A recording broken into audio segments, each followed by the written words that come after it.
please. 各位傳媒朋友午安，多謝大家出席今日嘅記者會。香港保護兒童會執行委員會已經收到獨立檢討委員會就童樂居事件提交嘅首階段報告。今日執行委員會主席夏木先生會聯同獨立檢討委員會主席黃家純先生交代檢討報告內容。Mr. Hammond, please say a few words first. I'm sorry for keeping you waiting. Thank you for coming this afternoon.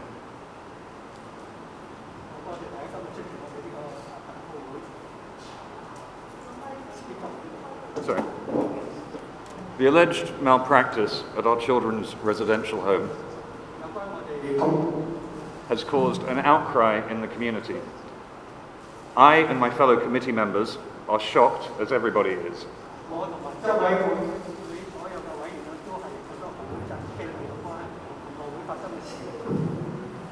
But both personally and on behalf of the society, I wholeheartedly apologize for our failures.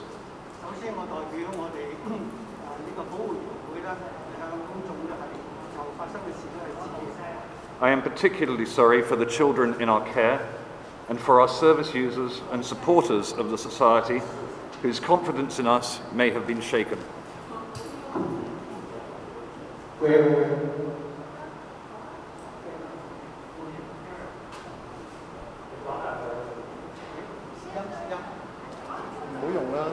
I'm sorry, 1 minute. I'll say that again, please. I am particularly sorry, and I wholeheartedly apologize for our failures. I'm sorry for the children in our care and for our service users and supporters of the society whose confidence in us may have been shaken.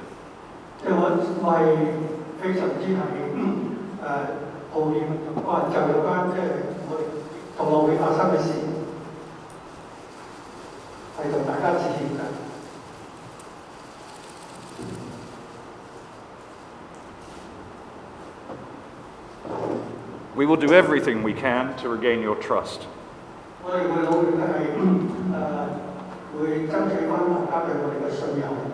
As it became clear to us that the issues were worse than we could anticipate, we appointed an independent review committee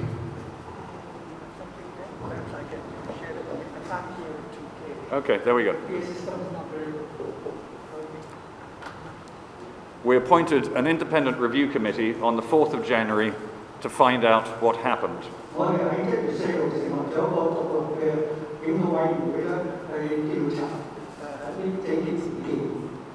I am grateful for the very hard and very fast work of the IRC, and on behalf of EXCO, thank Lester Huang, Joseph Mann and his fellow committee members who have helped out of their shared love for the children of our community.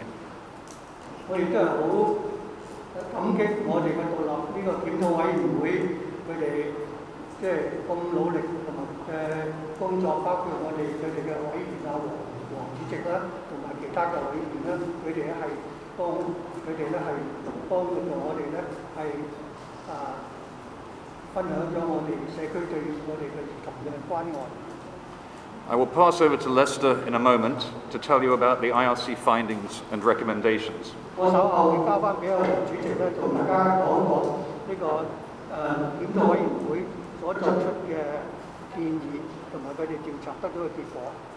These findings are very painful for us to hear.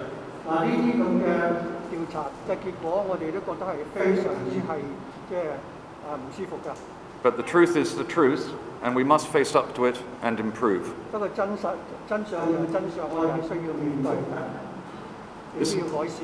This is exactly what the Society is doing now, and I will share further details after Lester's comments. Lester, please.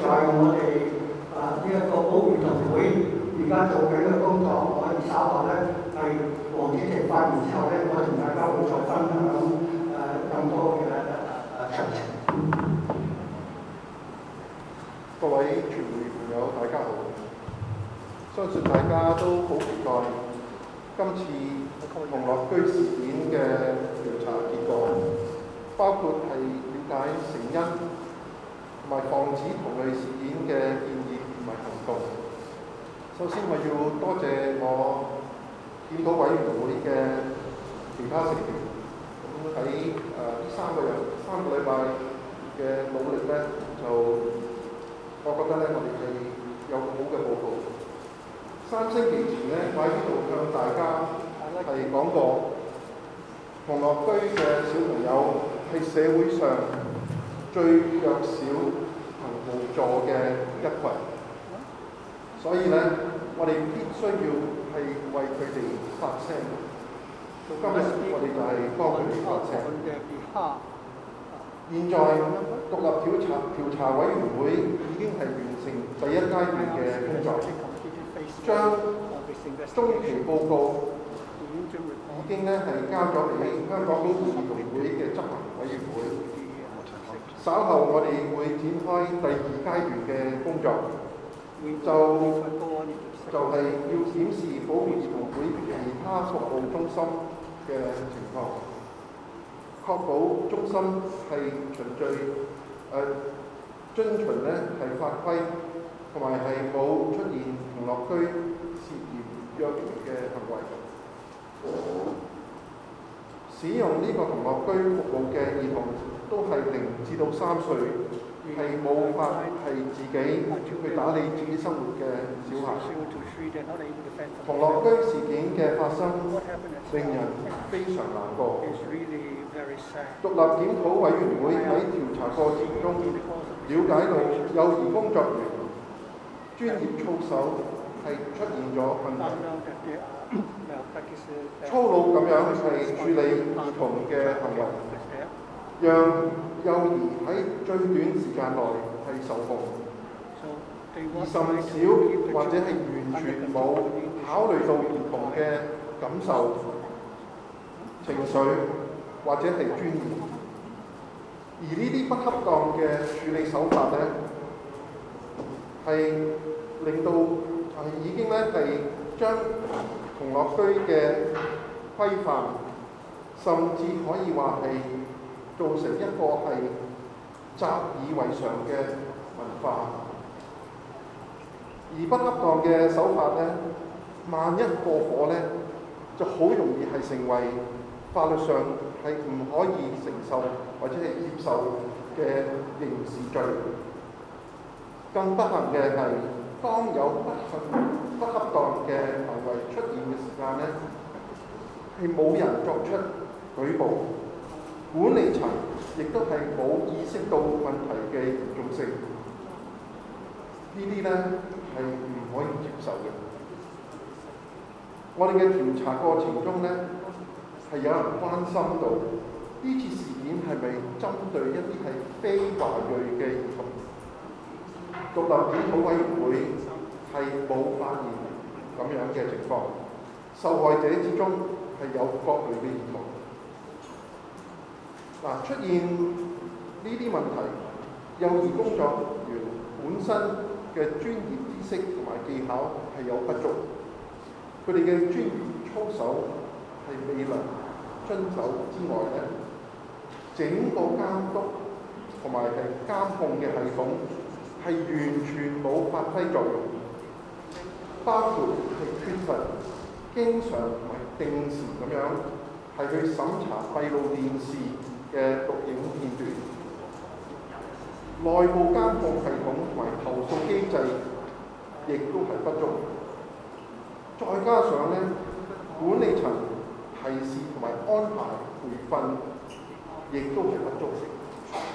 最近一次係有關虐兒嘅培訓活動咧，已經係超過7年前嘅事㗎啦。另外近年咧，佢哋係要承受一個係高嘅流失率。現在嘅幼兒工作員咧係超過70%啊，都係不足3年嘅經驗。咁樣嘅做法咧，係會將照顧嘅質素每況愈下，龐大嘅工作量亦都咧係導致今次嘅督導嘅方面咧係有問題，係未能有效咁樣係督導前線工作嘅人員，呢啲一切都係造成童樂居事件發生嘅原因。今次嘅不幸事件呢，係令到受影響嘅兒童呢，係已經係達到35人，實在係非常心痛。我哋知道警方嘅調查亦都係未完成，而現時除咗係涉事嗰20位幼兒工作員係需要係經法律程序係定奪佢哋嘅責任之外呢，獨立調查委員會係認為整個機構同埋童樂居嘅管理層都需要係負責，相關嘅管理階層係需要請辭。為咗確保童樂居嘅兒童係可以繼續得到適切嘅關懷同埋照顧呢，調查委員會建議一連串嘅改革措施，包括呢係有序咁樣係將全部更換童樂居嘅幼兒工作員，因為兒童係需要適應新照顧佢嘅工作人員呢，以保障兒童各方面嘅成長需要，唔應該一下子換晒應該係有序咁樣做。整個童樂居嘅內部監控同埋督導同埋管理制度係需要作出大肆嘅改革，包括呢設立有效嘅通報制度，設立專責人員定時同埋不定時嘅突擊檢查措施，加強專業培訓同埋督導，平衡職員嘅工作量，成立獨立嘅審計小組委員會，亦都要係加入風險管理嘅措施，全面監控服務嘅質素同埋效果等等。最後，我想強調，愛護兒童係我哋整個香港社會嘅責任，同埋我哋係個個都重視嘅。童樂居事件係讓我哋深切反思，同埋引以為鑑。照顧兒童係需要愛同埋關懷，無論政府嘅官員、專業嘅幼兒工作員、父母或者係社會大眾，都要保護我哋嘅下一代。多謝各位。Thank you very much, Lester. It's been a very difficult job and very much appreciated.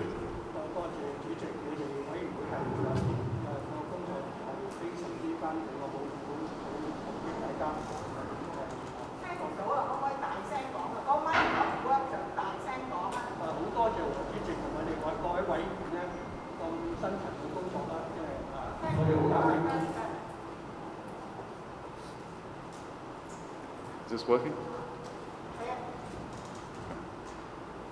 The HKSPC is dedicated to keeping children healthy, happy, and safe through service and advocacy. For the past 95 years, the Society has contributed significantly to our community by providing a wide range of services.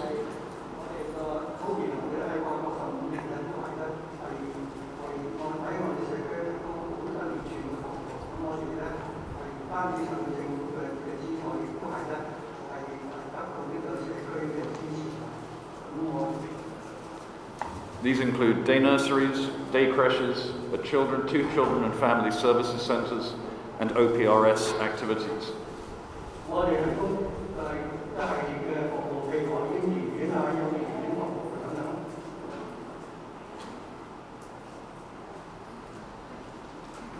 We have been doing this not just with government support and subvention, but also with generous support from the community.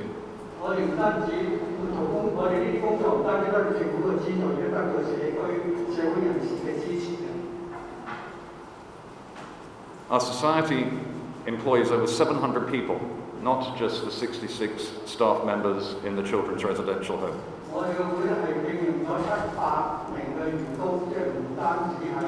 即係嗰個同學樂園會嗰度嗰個60位嘅職員。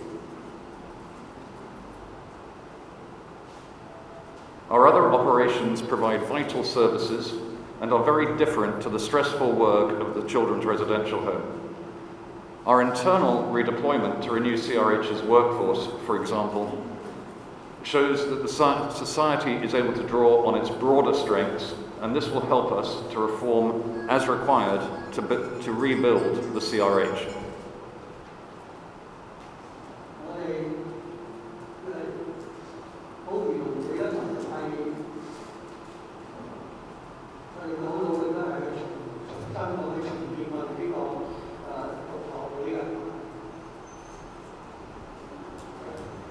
The problems we have identified at CRH are clearly unacceptable.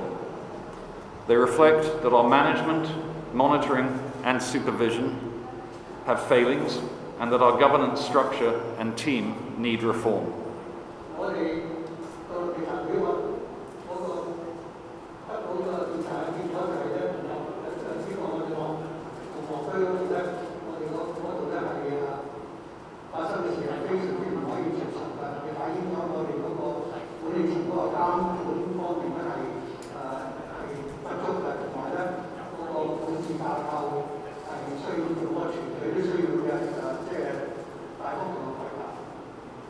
We acknowledge and accept the findings of the IRC and their criticism of our failings.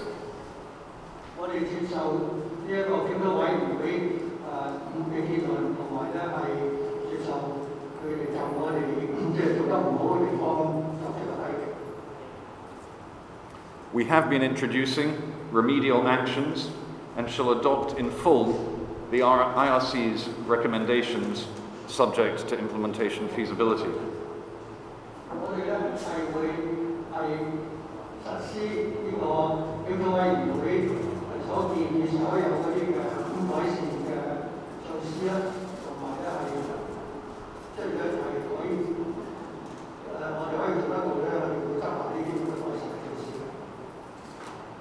A listing of our reform efforts to date and remedial actions is provided today as an appendix to the media release.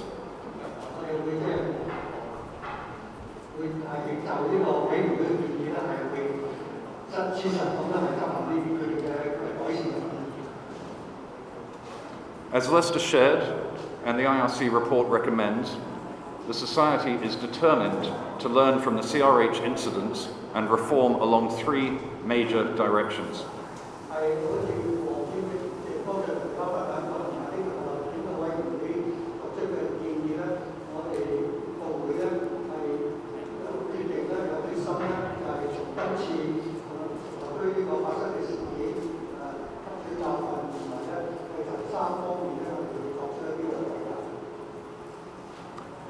The first of these is taking responsibility. We have accepted the resignation of the director of the Society, and we have started a search for her replacement.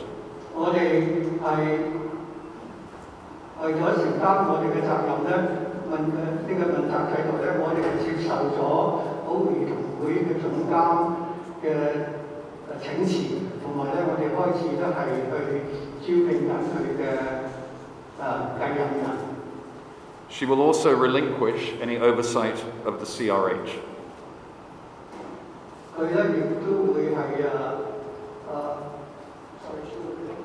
She will relinquish oversight of the children's residential home.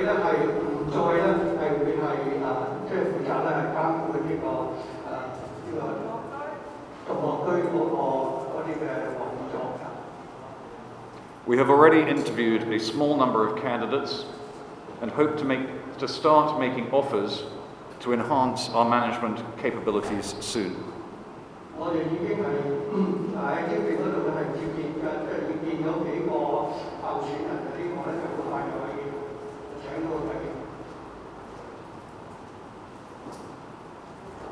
The director has agreed to stay on to ensure a smooth transition and to assist in the IRC Phase 2 review as the Society deems appropriate. 總監咧亦都係同意咗咧，係喺過渡期間咧繼續留任幫助呢個獨立檢討委員會咧進行佢哋第2階段嘅檢討嘅。There is a deputy director and management team underpinning the director in the current structure, so management continuity can be assured. 管理嘅層嘅工作係可以持續嘅，因為咧我哋有係副總監同埋2個呢個服務嘅總監咧，可以係協助我哋嘅總監咧係去喺目前嘅架構底下咧繼續係維持我哋嘅運作嘅。We have also accepted the resignation of the superintendent of CRH and appointed the deputy director of the society as acting superintendent. 我哋都接受咗呢個同樂居嗰個院長嘅辭職，亦都係委任咗呢個服務嘅總監咧，係去監察同埋咧係去監管呢個同樂居，直至到咧我哋係揾到個總監。The IRC report has indicated that a number of staff may have been involved in irregularities. EXCO will form an HR task force to follow up as part of our implementation of the Phase 1 IRC recommendations.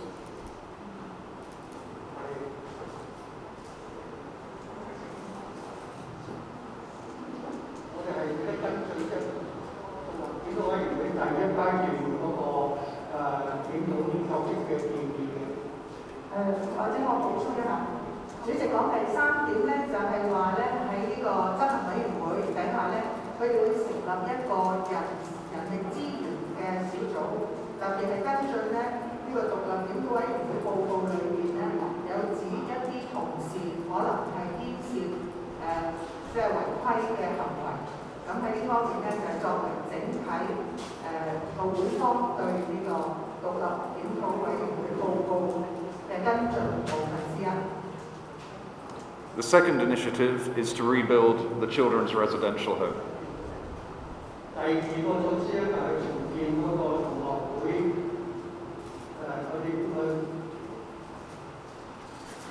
One of the issues emphasized by the IRC is that recruitment and staff workload in the CRH have been very challenging and very stressful.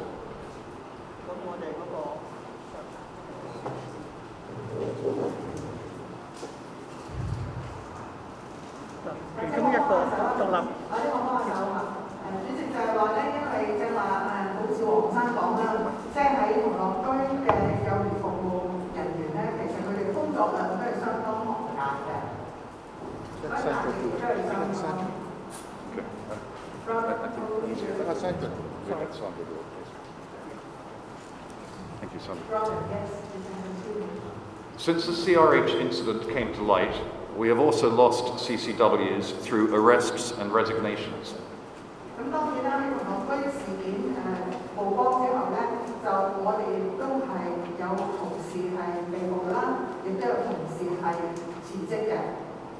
To cope, we have introduced a recruitment and retention drive, including the provision of a 6-month retention special allowance, which also applies to the CCWs we have redeployed from other operations within the society.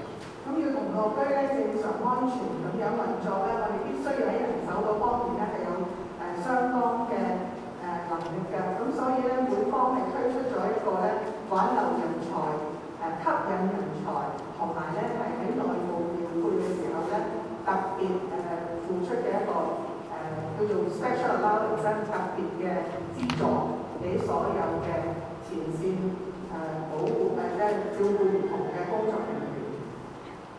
To date, to rebuild and renew our CCW team, we have interviewed 25, recruited 3 so far, and have 11 moving through the recruitment process. 到目前為止咧，我哋係為呢個重建嗰個同樂居嗰個團隊咧，我哋係接見咗25個即係應徵嘅人士咧，係招聘咗3位，另外咧係有11位咧係即係而家仲係做緊個招聘嘅過程。Reference and medical checks make this process slower than we would wish, but we have also reached out to the sector and are in preliminary discussion to engage CCWs from other agencies. 咁我哋即係喺招聘期間咧，如果攞嗰啲合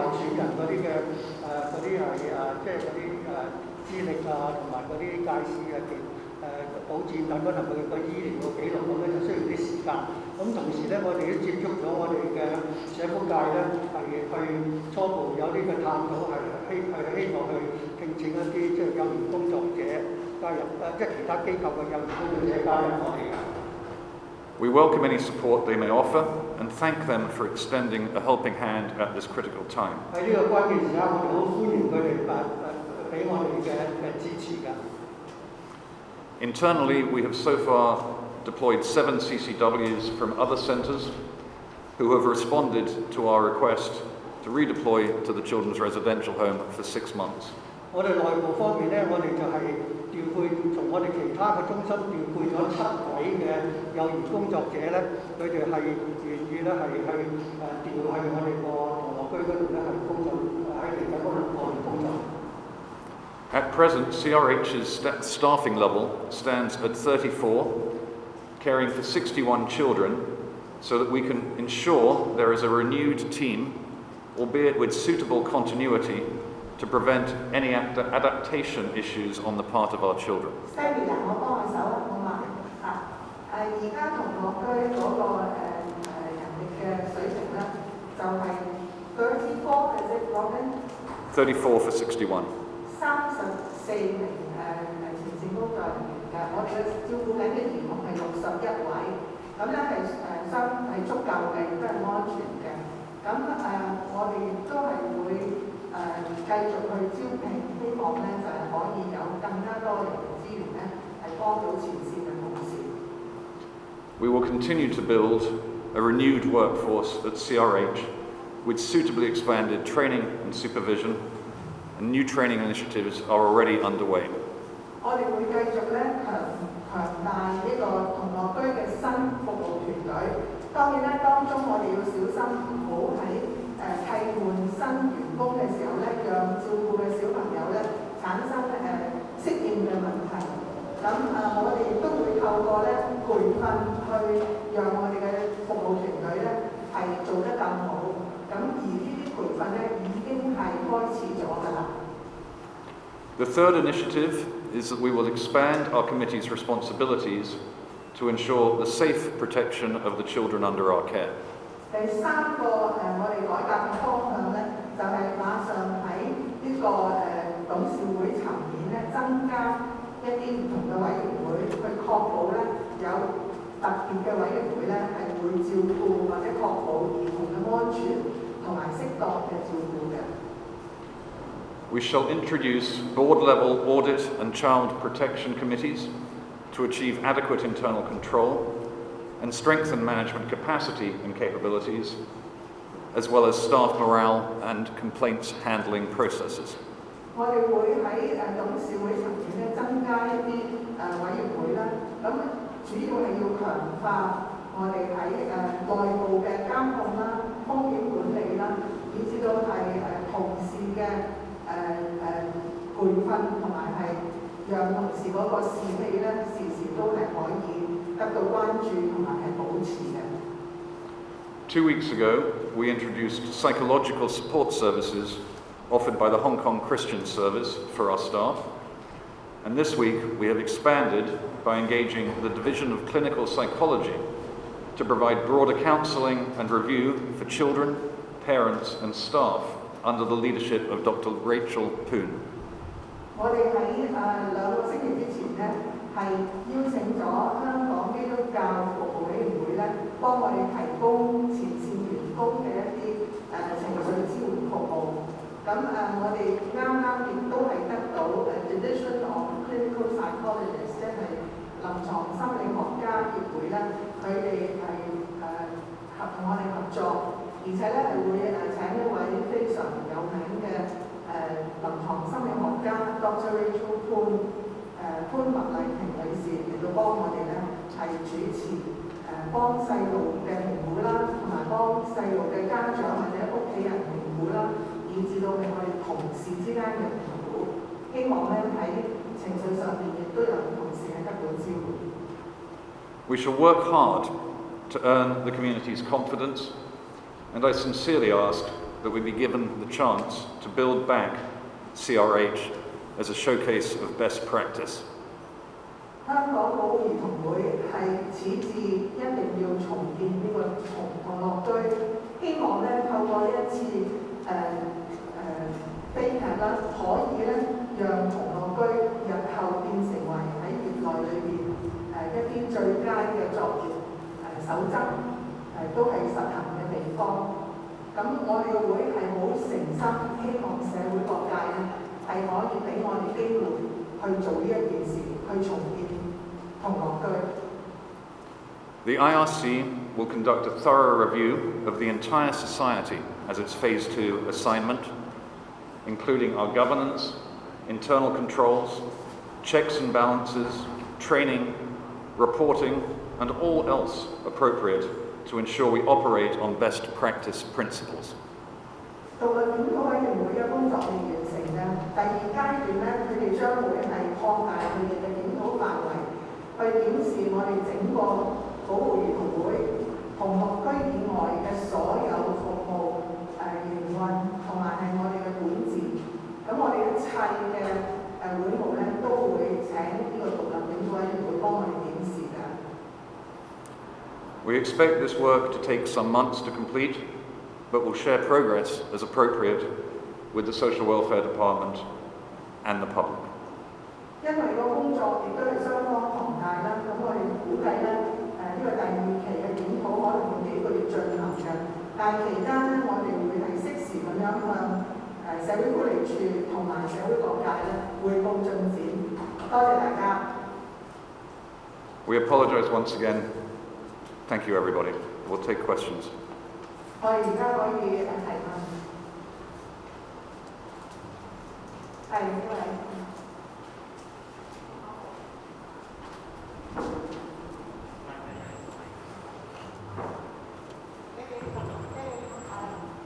你好，香港電台嘅想問翻咧頭先即係調查委員會嗰邊都有即係覺得應該要即係啲高層應該請辭啦。咁其實依家目前嚟講，依家就咁睇到保護兒童會嗰邊佢哋依家總幹事啊同埋嗰個院長都有辭職啦。咁咁啱係咪足夠咧？定係覺得都仲係有一啲人需要負責呢個第一個問題啊。第二都想問翻即係都提到話見到都有出現即係都見到佢哋都涉及得比較多職員係有即係可能違反啲守則咁啦。咁想問下即係其實你自己去睇嘅話，係咪都覺得用暴力嘅手法可能去管教一啲兒童都已經成為咗可能童樂居裏面嘅一個即係管教嘅手法啊？咁有冇發現可能出現一啲高層？Sammy 啊，不如話埋你喺嗰個位咩聲音啊？唔該晒，因為嗰啲咪搶到啲收聲，唔好意思。都想問埋就係調查裏邊有冇發現，可能係有一啲高層係默許咗一啲低層嘅員工喺照顧兒童嘅時候，可能係用到一啲暴力行為去作為一啲管教嘅手法咧咁。三個問題啦，就俾你打住先。我準備問第三個啦。可以叫埋你隻位第三，得唔得啊 ？Alexa 問埋啦。好，俾佢再問埋啦，唔該晒，唔好意思啊。另外都想問埋就係頭先都提到請人嗰方面都會請啲新嘅人啦。咁其實喺請人嗰方面點樣防止可能再請多啲人係都係會用一啲懷疑可能會用一啲暴力手法去做一啲小動作咁，即係喺整體監管啊請人上面即係睇希望保護兒童會做到點樣？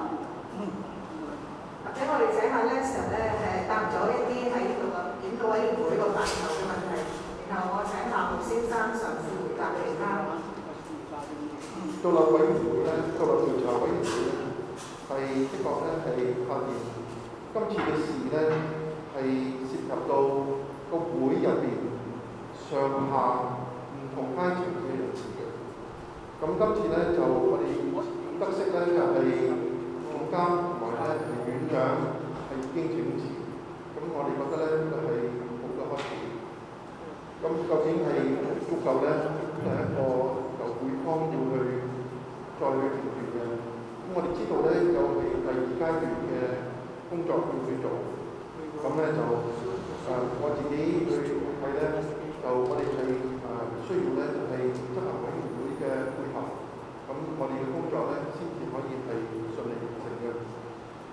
咧，你講到係喺呢個樂居入邊嘅管理層知唔知悉咧，就係有使用到係暴力啊咁樣。咁我哋自己睇咧，就佢哋係冇可能唔知道啲同事係有做粗魯嘅行為。咁咧就呢個咧就喺片段入邊咧都係經常會見到嘅。但係我一定要重申，喺我哋去見過嘅咁多嘅人，冇一個咧係話見到一啲係虐兒嘅行為嚇。咁所以咧就即係佢哋係唔係知道咧？咁我哋係冇辦法係去翻查。至於就係日後去請人嘅問題，或者係等主席去回覆。Next, perhaps Mr. Hampton, you can comment on training and how to ensure that we do not have practices among the new workforce. Certainly. In the action pack, you will see that Training Plan 1 is specific to the protection of the children in our care. We are working with the Social Welfare Department, who have placed a small number of what we call the designated professional team in CRH. That started last Monday, I think, a week ago on Monday. They are also advising us as to areas we can improve our training, and this is an area that we will be focusing on very hard to ensure that we build a workforce who fully understand the rights of the child, how to look after those children, and an entirely safe environment, we hope, within CRH. Specifically also, I think it's worth mentioning that we are now actively monitoring our CCTV. Perhaps it was an error on our part that we were not really looking at it in the past. Only when incidents occurred would we review that footage. Starting from the 13th of January, we have Steve Vickers Associates reviewing 4 hours of video every day within the CRH. It's random samples, but in areas that SVA believes to be the highest risk, and at times that they believe we are under the highest risk.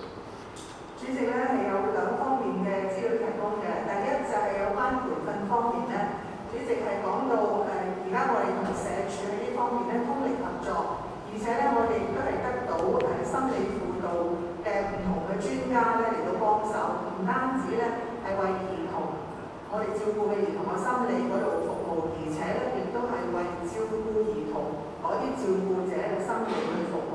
咁呢啲培訓嘅課程咧係有大部分係由社會福利署去同我哋主持嘅，而且自從1月17號開始咧，社會福利署亦都係委派咗一個專責小組，係有好幾位同事，亦都係包括專業嘅人士咧，係每日嚟到同樂居咧，同我哋前線嘅同事一齊工作，可以俾到適時嘅意見同埋係提示。咁整體大家個共同目標就係希望可以咧改善我哋以前一啲陋習。咁所以喺呢方面咧，我哋大家嘅信心係相當嘅。咁第二方面咧，主席講到就係我哋以前喺 CCTV 嗰個使用方面咧，係可能大家即係或者有啲意外都唔定。不過咧，基本上當時嘅使用方法係事後如果出咗咩問題，就攞翻出嚟查證嘅。咁所以冇話係經常性咁樣去查視，即係檢視嗰啲 CCTV footage。但係因為呢件事，我哋都察覺到社會嘅關注咧。自從1月13號開始咧，我哋就請咗一個風險管理嘅顧問專家 Steve Vickers 咧，幫我哋每日去翻查，即係隨意咁樣抽4個鐘嘅 CCTV footage 咧，去檢視，讓我哋咧如果真係竟然發生事，係好快會知道。And I think the critical point here also is that SVA, in the 2 weeks now that it has been reviewing footage, has not reported a single incident to us. And with the DPT in the children's residential home, we are confident, we hope we're doing everything we can to make sure that the children in our care are safe. 咁因為就話講咗咧，有社會福利署嘅專隊，加埋咧就係 SBA 呢個風險管理嘅專家，咁咧就讓我哋喺同樂居嗰個工作咧，一係增加咗透明度，二亦都係好即係前線員工會得到好多嘅輔助同埋係supervision 啦，即係監察啦。咁所以咧，整體嗰個情況咧，希望大家有信心係大幅提升㗎。好問題，呢位，我冇問題，我先先咧，呢度有3位，我哋陣間再處理嚇，唔該晒。係，咁多位你好，香港明日嘅，咁就幾個問題啦。首先第一個，想兒童會嗰度咧，就係要重新再講多次咧，究竟截至呢一刻為止係有幾多職員係被解僱？好嘛？I'm sorry, I'm not getting. Sandra, can you translate? 個問題就係sorry, the question is how many colleagues or how many members of staff have been dismissed so far？ 係咪？即係佢哋嗰個職位係負責啲乜嘢？其實或者第二個問題就想問，其實截至呢一刻為止，調查發現係其實係有幾多名兒童係受到虐待嘅咧？最早發生嘅時間係幾時啦？當中有冇發現係有人包庇或者視而不見咁樣？好啊，咁樣問住呢度先好嗎 Anthony？ 好啊，the first question may I ask Mr. Hammond to respond? How many of our staff have we dismissed to date? Okay. We've accepted the 2 senior resignations that I mentioned earlier, the director and the superintendent. We have had, to date, 20 childcare workers or senior childcare workers, the bulk of its childcare workers, arrested. We went into this horrible situation with 60 staff in CRH. The full head count should be 66, but there is a lot of difficulty in recruiting. It's because it's shift work, it's not very popular. We are currently, we've lost 7 to resignations, and I think the numbers we quoted earlier were 36 childcare workers looking after just over 60 children. Yes, and of course, Chairman, you have just said that you will be establishing an HR task force to look through whoever may be held accountable in the future. So with your permission, I'll translate this. Please. Anthony, 即係話嗰個問題就第一問我哋有冇我哋辭退咗幾多個同事？咁嗰個答案就係我哋收到2份辭職信啦，就係總幹事同埋童樂居院長嘅。2封我哋都接受咗，而且係馬上執行嘅。咁另外喺童樂居前線嘅同事咧，就係有20位，我諗大家喺警方嘅報導都知道，到今天係有20位係即係拘捕咗啦。咁而讓我哋而家66個，即係編制係有66個同事嘅情況底下咧，就人手下降。童樂居裏面同事咧，都有7位咧係自從事件發生之後咧就自動辭職嘅。咁我記得你第2個問題其實就係話有幾多位係虐兒嘅。咁我諗呢個問題係想請問黃家純主席嘅係咪？我哋知道咧就係有35個小朋友咧係入院嚇，咁咧就佢哋嘅傷勢我哋係未知嘅嚇。同埋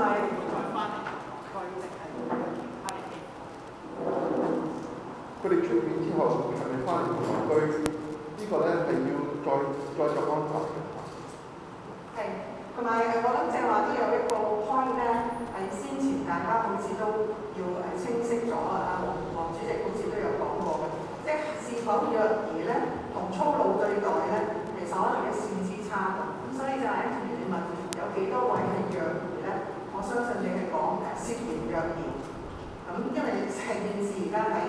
方同埋日後嘅法庭嗰度會進行裁判。好，呢邊有3位打仗啊，係，可唔可以呢件先啊？係，好，講講係邊一個團體機構啦？唔該。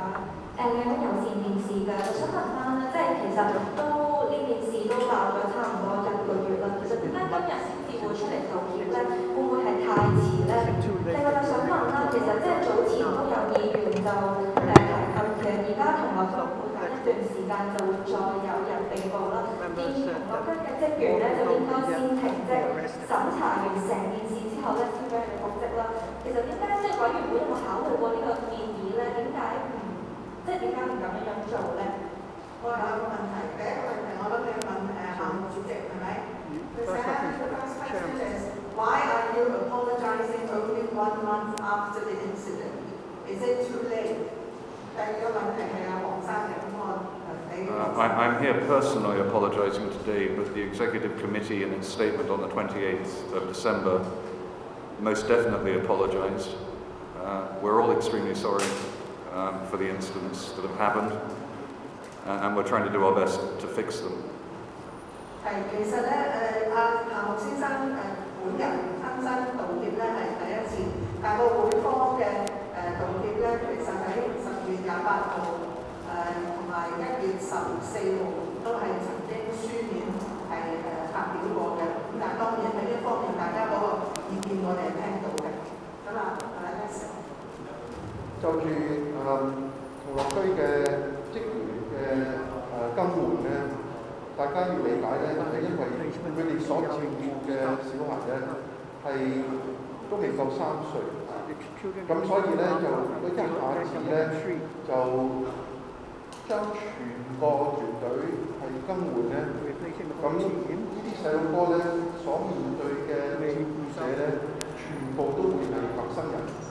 咁咧就對佢哋嘅對自己嘅利益咧，未必係最佳。佢哋咧，所以咧，我哋覺得咧係應該一個循序漸進嘅一個辦法，嚟到係去更換同樂居嘅職員係比較好啲。好多謝下一位。正話呢位都呢度3位佢一首先嘅，好嘛？唔好意思啊，呢位先。Couple questions from RTHK, which is, could Lester please first give a brief summary or comments on the findings and recommendations, and also a couple other questions. One is, how much does the management know about the malpractices of CRH, and should there be more people stepping down to take responsibility? And also, just now you mentioned about the recruiting new people to join CRH. Do you think that this incident would deter people from joining? And how many new hires would be enough to care for all these children? Thank you. Well, I'll have a go at explaining the principal root causes of the problems that we find. The Independent Review Committee has found that the staff looking after the children generally had very rough conduct. And this rough conduct was used so as to bring the children under control as a limited purpose. Of course, children need to be kept out of harm, and therefore some action is necessary. But the staff habitually were using some very expedient ways without really looking into the feelings or the how children would take their conduct. This kind of very rough handling is, of course, in breach of any codes of conduct that would govern these workers. And on top of that, we know that the supervising and monitoring of their work was very much lacking. There was also a failure to frequently and regularly go over closed-circuit television footage to review any problem areas, nor was such footage used for training purposes. the internal complaint handling mechanism of the society was also lacking. The reminders and warnings from the supervisory level, as well as the organization of any training for the staff on child abuse issues was also very lacking. The last training course took place over 7 years ago. And on top of this, the workers, and especially the supervisory level in the residential home, had a lot of work to do, so much so that it actually detracted from their role of supervising the frontline workers. These are some of the root causes of what we see. Now, the rough handling, of course, may or may not constitute a criminal level of abuse, but the line is a very fine one. And therefore, any instance of going a little too far in the rough handling may result in a criminal consequence. Yes, I'll get on to the point about hiring, but one factor we haven't yet discussed so much is that we had a very dedicated group of volunteers who would come to the children's residential home and help us before the pandemic hit. These are numbers off the top of my head, so if we need to, we'll fact check them, but I believe we had of the order of 2,500 hours a month of volunteering taking place, and that literally stopped overnight. We had approximately 120 volunteers on our roster. So these are an extra pair of hands and independent observers within the room in the children's residential home.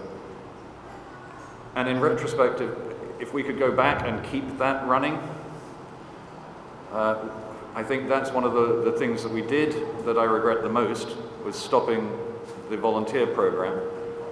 Obviously now with COVID coming up again, it's probably not something we can do today. But we very much look forward to welcoming volunteers back.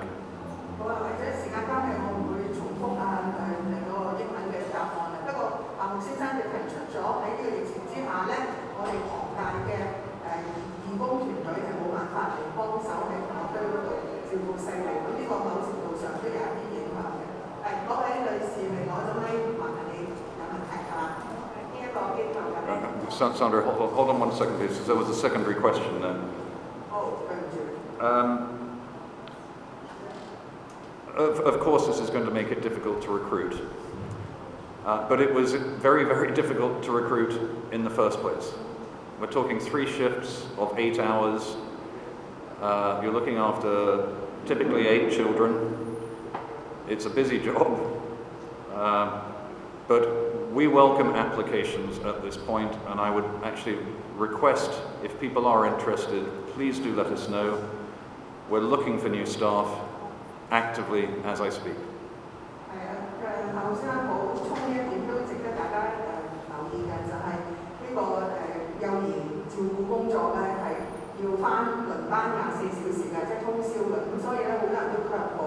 咁而佢哋嘅專業資格咧，就讓佢哋可以做幼稚園老師嘅，咁所以好多受咗份有資格嘅人咧，都會選擇去做幼稚園老師啦。咁希望咧，大家係如果知道有任何有興趣嘅人士咧，係可以介紹俾我哋。係嗰位女士，唔好意思，啲同事可唔可以整到個咪嚟聽到先俾人啊？你好，東方嘅。首先想問咗黃生先啦，喺你檢視嘅時候，因為都見到你哋有檢視咗閉路電視嘅錄影啦，我想問下你哋知唔知究竟呢一個習以為常咁粗魯對待兒童嘅嗰個情況持續咗幾耐啊？唔好話係呢年間進行緊啊，定係呢幾個月生日期先發生嘅咧？同埋如果係話持續咁耐嘅話，其實有冇曾經有兒童家長甚至係新入職嘅員工曾經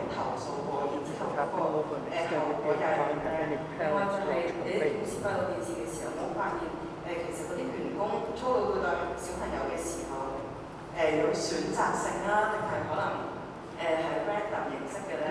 咁有冇話預計隨後被捕或者送入院嘅細路仔會越嚟越多咧？另外都想問埋夏生嘅，就係因為頭先你都話係34個幼兒工作者照顧60。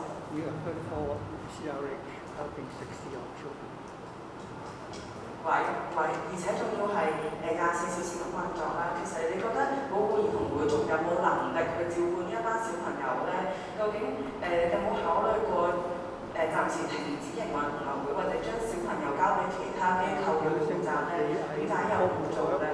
另外就係想問下現住呢34個幼兒工作者，有冇一啲係涉事嘅時間同時喺度工作過？因為如果佢同時喺嗰段時間都有工作嘅話，即使佢冇操到對小朋友都涉嫌包庇，你哋會唔會都調查嗰一堆嘅員工，或者係將佢解僱咧？唔該。黃生先。我上次去回覆你嘅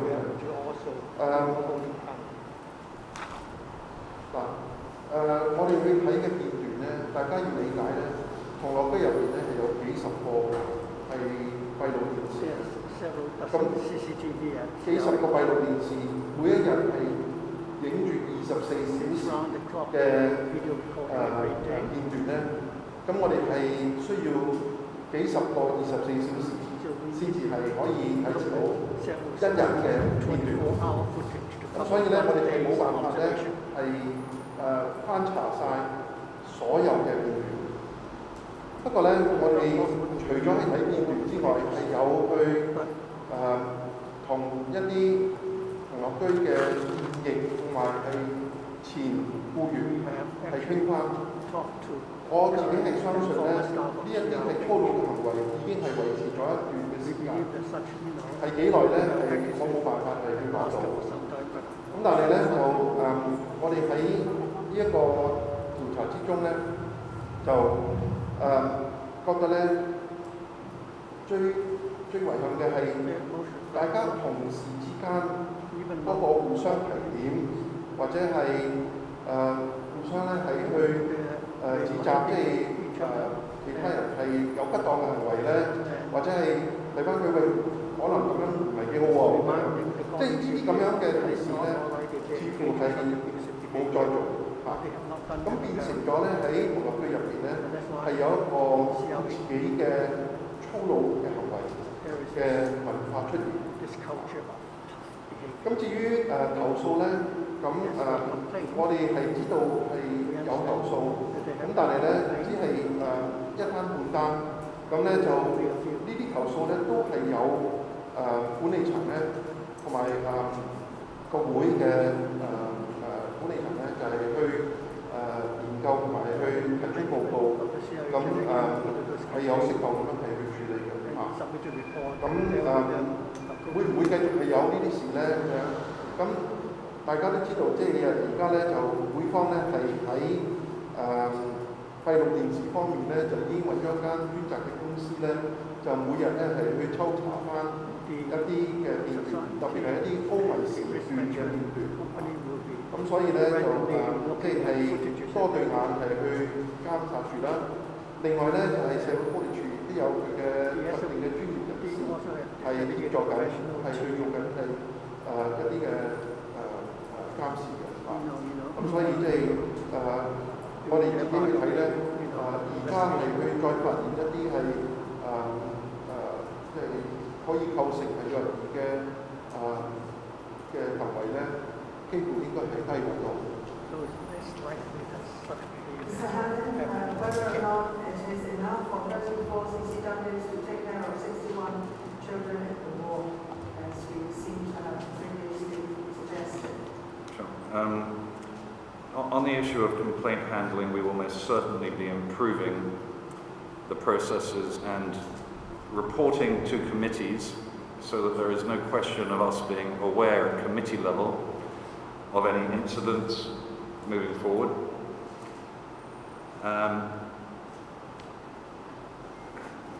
Sandra may May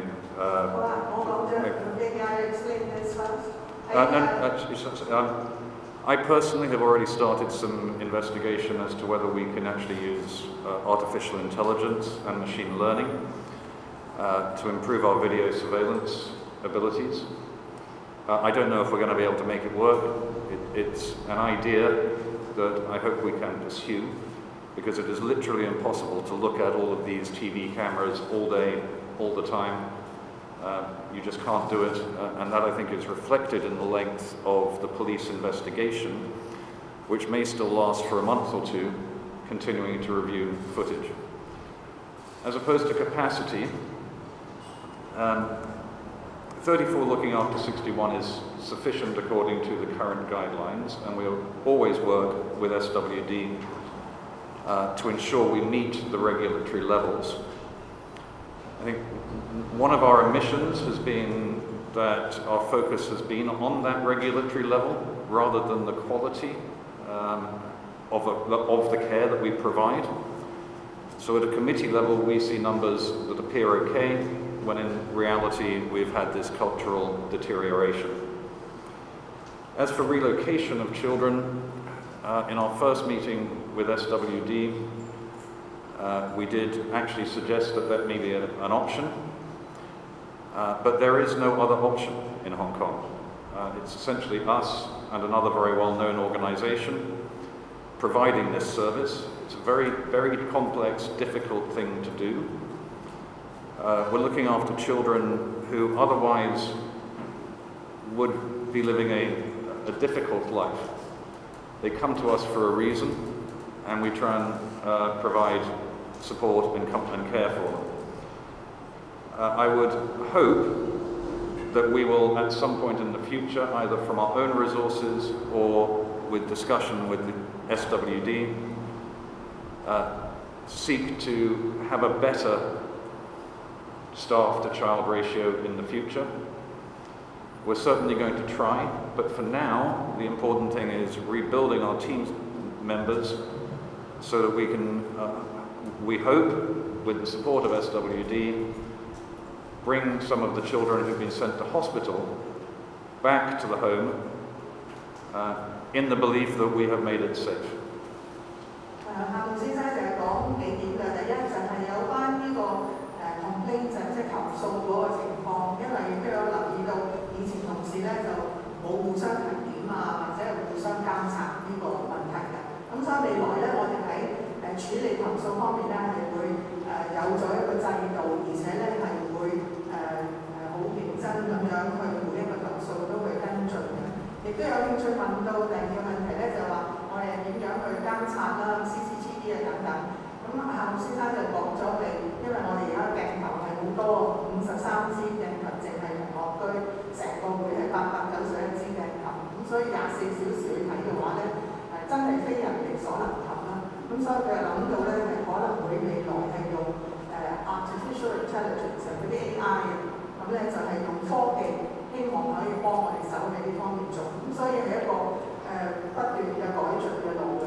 最後佢講到話34個照顧者係用咗一個細路掂唔掂咧？咁其實我哋係根據社署嘅 SQS 咧係去做我哋嗰個照顧者同埋細路嘅比例嘅。一個照顧者係照顧8個細路喺日間，夜晚係一個照顧12位。咁所以咧，如果用呢條數計係夠嘅，但係就係亦都講過啦，同事咧都係會覺得 workload 即係工作量係大啊，加埋咧亦都係希望有一啲 relief， 有啲幫下手。咁所以咧，我哋未來希望可以同社署咧係商量係適量咁樣提高嗰個同事嘅比例，讓大家嗰個工作量嘅等等可以更加平衡。嗱，時間關係，因為咧我哋最後3條問題啊，3條。呢個要答埋之前做嘅嘢，啲同事會唔會解僱或者調查佢哋嘅？ What about some of the staff who formerly worked? Whether or not we will investigate and see fit to fire previous colleagues who worked in CRH. There's no practical way for us to look back really more than a month through the TV footage. That review is now with the police. In the initial stages, once we knew the first incident had occurred, we started reviewing the CCTV ourselves. We reported what we found to SWD and the police, but we had Steve Vickers and Associates reviewing just a week of video, and it took them, I think, 10 days just to look at a single week. So the matter is now essentially with the police to identify if there are additional incidents in the period that we have provided footage for, which I believe is 1 month for CRH and 3 months for the outside playground. And that in total, I do see different numbers, but I think that's something like 40,000 hours of surveillance, which is a remarkable task to sift through. So we have quite a few questions. Is it the end of your response to this lady? Sorry? That's all to the answer, isn't it? Okay. 即係時間關係，因為我哋網上咧有一位朋友提咗問嘅，我請大家俾佢問咗先嚇，然後我哋再傾兩條問題，知道時間關係。咁呢個就問黃主席嘅，咁咧就話 SDLP 問嘅，佢就話係Mr. Wong earlier mentioned that all the staff at CRH should be replaced. How many of them in total should be replaced? Have they all been found to have irregularities or violate rules or were involved in child abuse? So this is the first question. So the culture that has built up in the children's residential home is such that the staff are likely to continue to have rough handling practices, and therefore it is the recommendation of the review committee that they should be all replaced in stages. The reason we are suggesting in stages is because, as I explained earlier, Chinese, putting the children in the hands of total strangers will be in itself not in the child's best interest, the children's best interest. And so the reason we suggest a replacement of all staff is because we feel that the culture that currently exists should be terminated. And it is not really because of any particular wrongdoing as such on the part of one or more of the staff. 好，喺現場我哋再有兩條問題嚇。呢位係好。另外就呢位因為佢嘅手好忙，唔好意思啊，我哋大家再學佢哋補習。經濟部嘅，咁想問三條問題啦。第一就係話，依家係總幹事辭職咁樣，但其實係咪即係獨立檢討委員會覺得其實去到呢個階層已經夠，定係有更高層嘅人其實需要負責嘅？第二條問題其實都講，即係話政府即係社署嗰邊都講，其實都有係 TMHK 嘅，即係可能不定期咁樣檢查。咁點解當時係發現唔到問題嘅政府，即係檢討委員會冇覺得其實政府都有成績嘅部分，其實定係當時佢哋嚟 check 嘅時候係院方有隱瞞啦，定係政府嗰啲 check 唔到咧，都想知道個原因，即係政府係裏邊有呢個失係冇做到嘅。第三都係想問頭先黃生都講到啦，先至都有一單半單咁樣嘅投訴，可唔可以講詳細啲係咩情況？當時係有交俾邊個人，跟住係當時嘅回應係咪即係有失查嘅部分，定係當時冇被人當成一回事咁樣？請辭嘅問題咧，喺我哋嘅報告入邊嘅建議咧，我哋已經係詳盡咁樣係講咗。我哋係覺得，因為係會入邊同埋喺嗰個院入邊不同嘅人士都有責任，所以咧就係不同嘅高層人士咧都應該係請辭嘅。咁咧就社署方面咧，就我哋知道咧，佢哋都有係定時咁樣嚟到係去作一啲嘅巡查。咁咧就我哋亦都理解咧，就佢哋亦都喺而家嚟講咧，就差唔多日日都嚟嘅嚇。咁我哋嘅調查報告咧，就我哋嘅職責範圍係冇話要去調查佢哋嘅工作，我哋係調查個院舍入邊嘅人員。咁所以我哋就住佢哋嘅調查係足唔足夠，我冇任何嘅意見。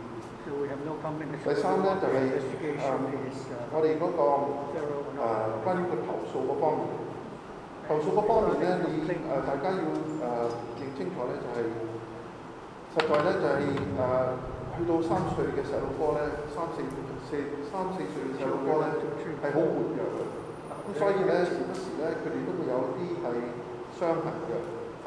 咁究竟呢啲傷痕係點樣嚟自嘅咧？就往往咧就家庭或者家長咧都會有啲投訴出現嘅。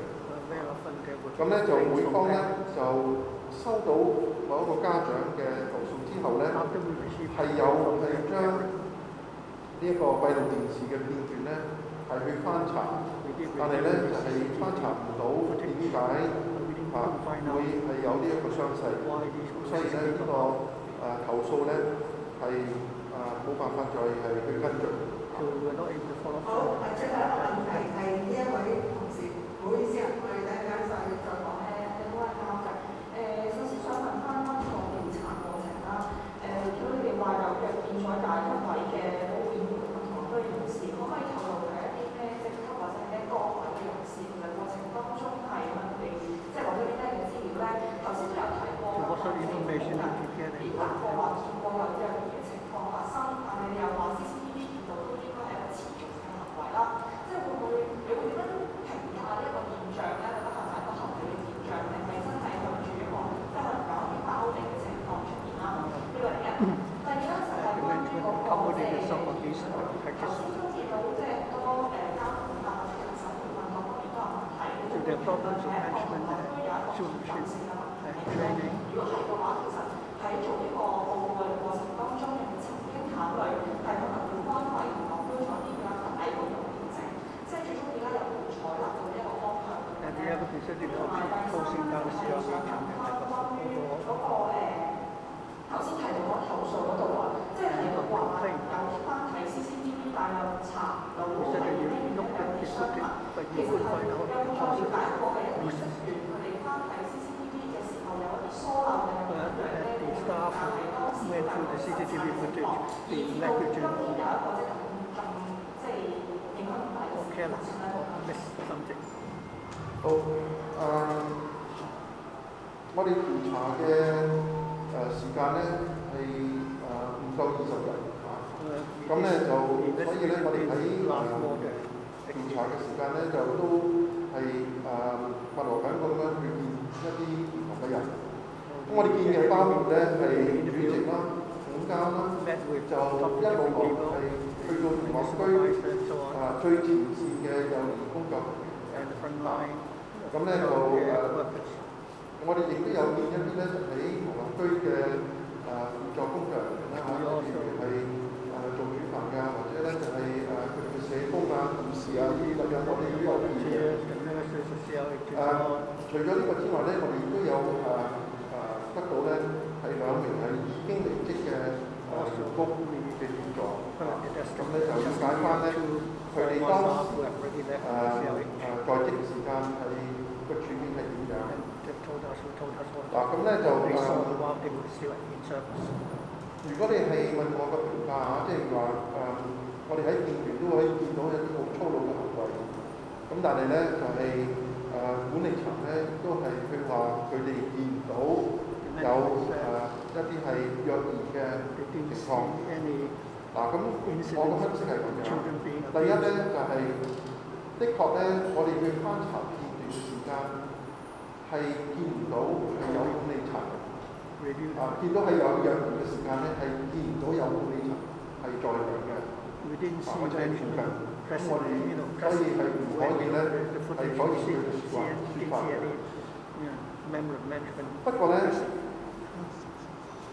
不過咧，我哋喺事實上咧見到片段咧係見到有好多好粗魯嘅行為。咁我哋所以覺得管理層係知道係有呢一啲粗魯嘅行為嘅。咁但係佢哋有冇加以制止？我哋覺得佢哋係冇嘅。而你話佢哋見到粗魯行為，點解見唔到呢一個係虐兒嘅行為咧？第一咧就係虐兒嘅行為，可能咧係一瞬間嘅啫，2-3秒鐘咁樣就拱一拱個細路啊，或者咧就係即係落手重啲啊咁樣咁呢啲係可能係即係2-3秒鐘已經過去。第二咧就係佢哋自己嗰個界線啊，即係佢哋理解即係虐兒嘅行為嘅界線清唔清晰咧？咁呢個係我哋要再去研究嘅一樣。好，多謝晒會唔會即係有冇考慮過要關閉童樂居？點解我可以講埋啲啊。嗱即係童樂居嘅事咧，的確咧就令人好心痛咁我哋見到咧就係喺佢哋嘅系統上面咧係有錯漏百出嘅。不過咧，我哋亦都睇見咧係社會係有呢一個設施嘅需要咁就唔係話一關閉咧就可以咧就另行咁樣去處理呢啲細路哥嘅需要。咁所以咧，即係喺兩者之間咧，我自己都覺得咧係有必要咧，就係呢個童樂居咧係有必要繼續去運作。不過咧係需要係有適當嘅保障兒童嘅安全嘅措施係加入。好，多謝晒大家。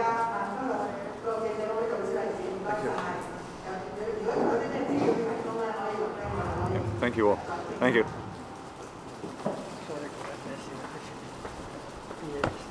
I understand. Thank you.